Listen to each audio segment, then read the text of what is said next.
सभी और सामने बैठे सभी लोगों के चरणों में नतमस्तक हूँ, आपको प्रणाम करता हूँ और खुशहाली फाउंडेशन की तरफ से आप सभी का हार्दिक स्वागत करता हूँ। अभी जो भजन आप लोगों ने वर्षा जी द्वारा सुना, ये वो भजन है जब नरेंद्र यानी स्वामी विवेकानंद नहीं बने थे, तब जब वो ठाकुर जी से पहली बार मिले, रामकृष्ण परमहंस जी से पहली बार मिले, तो उस समय उन्होंने ठाकुर जी के अनुरोध पर ये भजन गाया था और उसके भाव से आपको अंदाजा हो गया होगा कि उनके मन में कितनी बेचैनी थी, व्याकुलता थी। खुशहाली फाउंडेशन यूं तो लगभग 10 वर्ष हो गए इस काम को।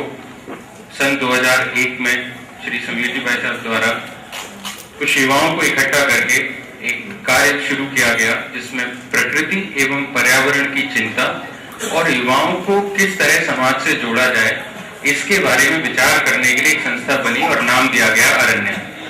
उस समय मैं 12th क्लास का स्टूडेंट था, ज्यादा बातें शायद नहीं समझता था। कार्य शुरू हो गया। पश्चिमी उत्तर प्रदेश के लगभग 8 से 10 शहरों में उसकी यूनिट बनी और लोगों ने कार्य प्रारंभ किया। कार्य छोटे छोटे थे लेकिन परिणाम बड़े। कार्य ये थे कि अगर कहीं नल से पानी बह रहा है, फाउंडेशन ने तय किया कि हम वहां के युवाओं को ऐसा रोजगार भी देंगे और उनसे उन बच्चों को पढ़ाने का काम भी लेंगे। ऐसे कोचिंग सेंटर शुरू हुए।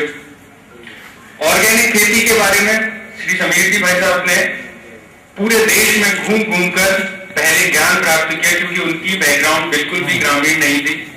उन्होंने अलग अलग जगह जाकर उसको सीखा और फिर किसानों को सिखाना शुरू किया। कोशिश यही थी कि जमीन बचे। जमीन नहीं बचेगी तो हम भी नहीं बचेंगे। फिर यह था कि उनके पशुओं की चिकित्सा हो, उनकी अपनी चिकित्सा हो। इन सब कामों को बरेली के सभी हृदयी डॉक्टर्स द्वारा पूरा सहयोग मिला और मुझे बताते हुए बहुत खुशी है कि पिछले 1 वर्ष से खुशहाली फाउंडेशन एक दिन में 2 कैंप रेगुलर कर रहा है, जिसमें लगभग ऑन एन एवरेज 150 लोगों को प्रतिदिन दवा दी जा रही है और उस सब में पूरे शहर का सहयोग है। क्योंकि दवाओं का खर्चा ही लगभग 50 से 60 हजार आता है 1 महीने के कैंप का। संस्था के पास इतने संसाधन नहीं थे, लेकिन लोग थे और लोगों ने आगे बढ़कर उसको सहारा दिया, सहयोग किया। इसके बाद 2007 में एक काम और हमने शुरू किया, बात की और सिर्फ बात करने की देरी थी। 40 से 50 बच्चे तुरंत तैयार हुए। उन्होंने कहा हम आगे बढ़कर सहयोग करेंगे और क्लासेस शुरू हुई। शाम को जिन क्लासेस में बच्चे पढ़ते थे दिन भर, उन्हीं क्लासेस में शाम को उन बच्चों की क्लासेस लगती थी और उसको हमने नाम दिया इंद्रधनुष। इस तरीके से खुशहाली फाउंडेशन में 3 काम हमने शुरू किए, ग्राम्या, अरण्या और इंद्रधनुष।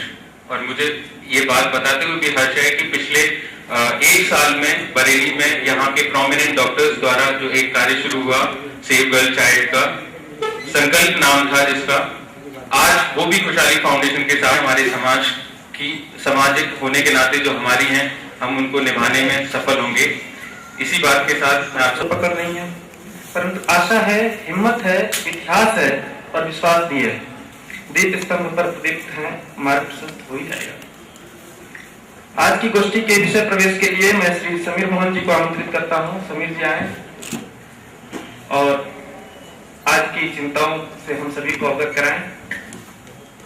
पूज्य शंकराचार्य जी, श्रीमान तरुण जी, आदरणीय काशीनाथ जी, योगेश जी भाई साहब और ब्रजेश्वर जी, बाकी सभी बहनों और भाइयों, खुशहाली फाउंडेशन के बारे में बताया। उसमें कुछ काम और भी चलते होंगे, लेकिन वो सब बाद में। एक छोटा पत्र भी मेरे पास टाइप है, उसको मैं पढ़ के सुना था। उससे ही विषय प्रवेश करने की सोचते हैं। जरासंध के मंत्री हैं, बात होती है, संयम गायब हो जाता है। लोग उस भरे पूरे मवेशी के समान हो जाएंगे जो पूरी तरह गड़िले पर निर्भर होता है। जो भी तुम उनके साथ करोगे वह निर्लज्ज राक्षसों की भांति धैर्य से सहन करेंगे और आपकी चावल की फटकार को किसी उपहार की भांति स्वीकार करना। ये 5000 साल पहले जरासंध ने कंस को सिखाने की कोशिश की है, बहुक ने। आज के सारे वातावरण में पश्चिम से लेकर भारत तक, कम्युनिस्ट चीन से लेकर बौद्ध जापान तक सारी पूंजीवादी सत्ताएं, सारी वेलफेयर गवर्नमेंट्स, सारी समाजवादी सरकारें, तमाम बुद्धिजीवी वर्ग इसी रास्ते चल पड़ा। ये रास्ता वो रास्ता है जो हमें कहां ले जाएगा ये बहुत बता रहे हैं। हम जहां पहुंच रहे हैं हम जान रहे हैं। समझने की बात यह है कि विवेकानंद साल शती 150वें वर्ष में हम सब लोग क्या अपने भारत के पुरातन विचार को, आर्ष विचार को, वैदांतिक विचार को अपने युवाओं तक अभी शायद अभी तो आजकल तो कोई उपलब्ध नहीं है, तो स्वामी जी के नाम पर ही जितने भी सज्जन शक्ति है उसको संगठित करना। और बरेली के स्तर पर मैं कह सकता हूं कि 15,000 प्रोफेशनल्स यहां तक लेकर जाना करना वो हम लोगों ने सोचा है। बाद में तमाम तरीके के कामों से सबको जोड़ा जाए। असली क्रांति की बात ये होगी